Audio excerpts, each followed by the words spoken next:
ছিল রং ধরা যৌবন জং ধরে শেষ, এই তো জীবন। This is the circle of life, এটাই লাইফ।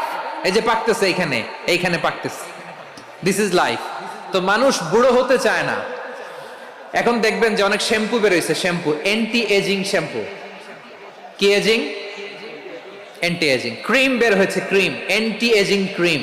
এটা বলে অ্যাট্রাকশন লাগায় আর কি, যে এটা মাখলে মানুষ আর বুড়ো হয় না, এই শ্যাম্পু দিলে মানুষ আর বুড়ো হয় না।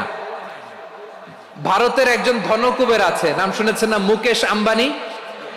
ওনার স্ত্রী নীতা আম্বানি, আমি একটা নিউজে দেখলাম যে তিনি গোল্ড ওয়াটার খেয়েছেন। এক বোতল গোল্ড ওয়াটারের দাম মোস্ট লাইকলি $60,000, $60,000 এক বোতল গোল্ড ওয়াটার। কেন? এটা খেলে বার্ধক্যের ছাপ নাকি চেহারায় লাগে না।